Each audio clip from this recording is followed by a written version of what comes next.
Então olhem, ou aumentam o ordenado aos médicos, ou fechem a porta, apaguem a luz do SNS e atirem fora a chave.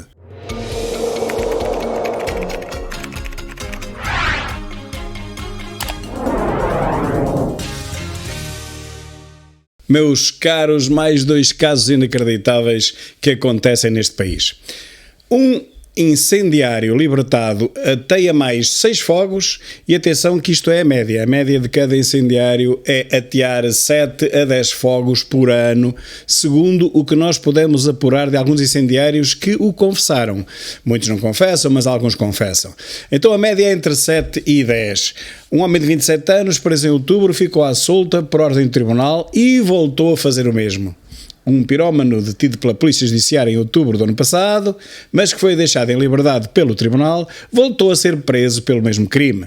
O homem de 27 anos já estava a ser investigado por dezenas de incêndios florestais, estão a ver, dezenas de incêndios florestais, só este, que deflagraram na zona da Arruda dos Vinhos desde 2017.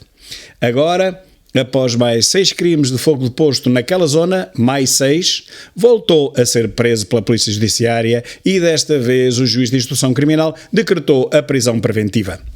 O homem já estava referenciado por dezenas de incêndios florestais que causou nos últimos 5 anos no concelho de Arruda dos Vinhos, motivo pelo qual já tinha sido preso antes, mas continuou em liberdade enquanto aguardava julgamento.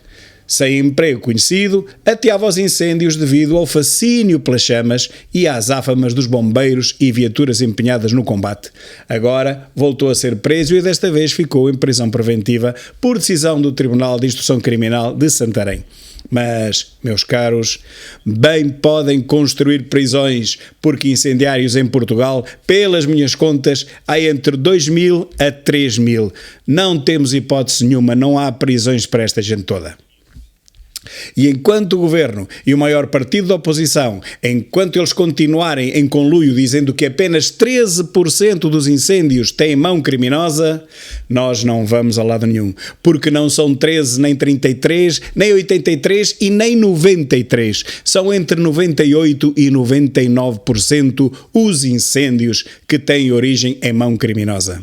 Não é a temperatura elevada, não é a umidade relativa baixa, não é o vento a mais 30 km por hora que ateiam os incêndios. Quem ateia os incêndios, quem os inicia, é sempre, quase sempre, mão criminosa. É claro que depois as temperaturas elevadas, a umidade relativa muito baixa e o vento acima de 30 km por hora potenciam e desenvolvem e aumentam imenso os incêndios ateados, mas todos eles são ateados por mão humana. As alterações climáticas, os eucaliptos e a temperatura não ateiam incêndios nenhuns. São os incendiários quem os ateia.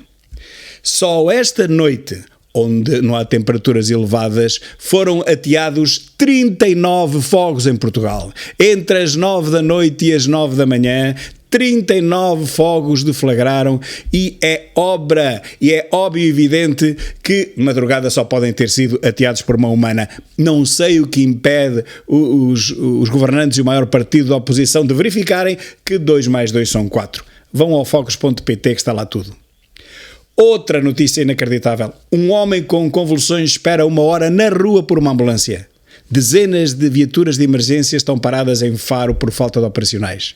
Então é assim, um homem de 70 anos ficou 1 hora à espera, em plena via pública e no chão, para ser transportado para o Hospital de Faro, enquanto estava a ter um episódio de crise convulsiva.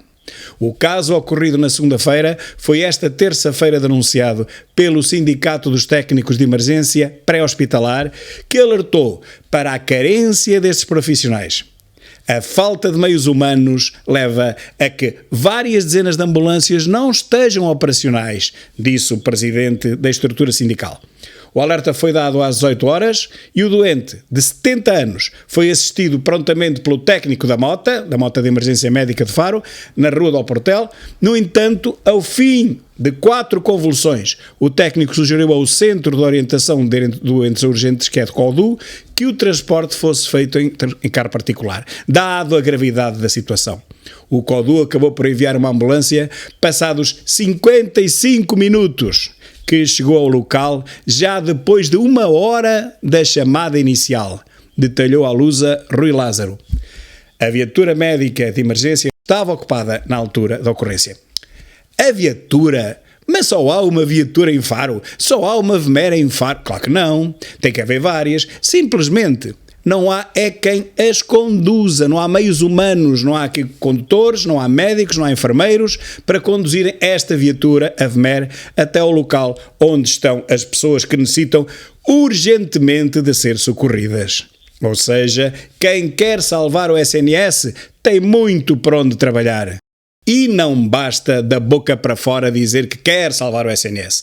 Em primeiro lugar, é preciso salvar os portugueses. O SNS devia chamar-se, mas era SPSM. Se precisares de socorro, morres.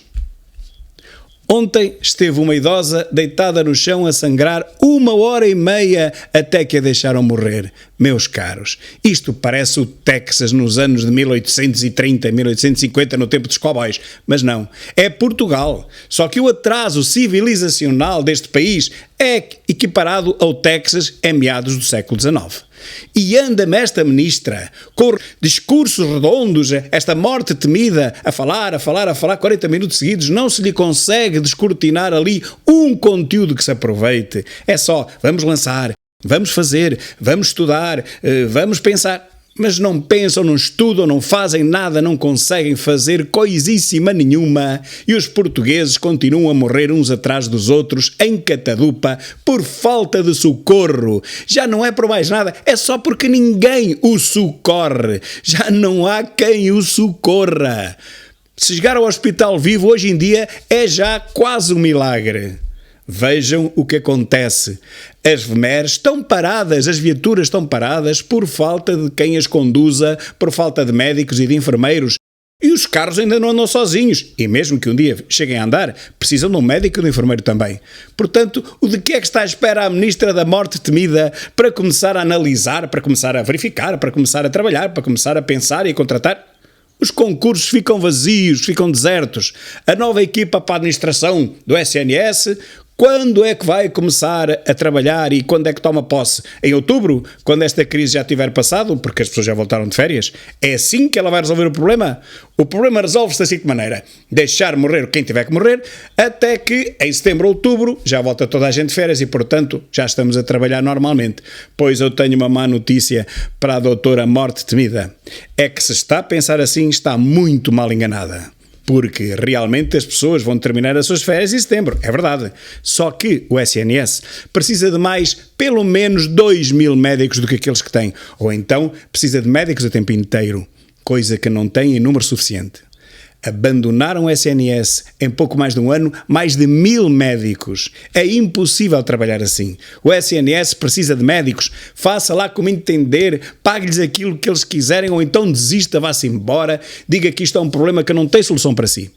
Os médicos não querem trabalhar no público porque não ganham o suficiente. No privado, pelos vistos, ganham muito mais. Então, olhem, ou aumentam o ordenado aos médicos ou fechem a porta, apaguem a luz do SNS e atirem fora a chave. Porque realmente assim não vale a pena. Assim, a mantermos gente a dar o dobro do seu esforço daquilo que devia dar, a receber metade do que devia receber e a deixar morrer portugueses aos milhares. E são 14.000 milhões que nos custam um SNS assim, que deixa morrer metade dos portugueses. Meus caros, isto não é um caso apenas de incompetência crassa. Já dura há 5 ou 6 ou 7 anos. Isto é um caso de genocídio consentido.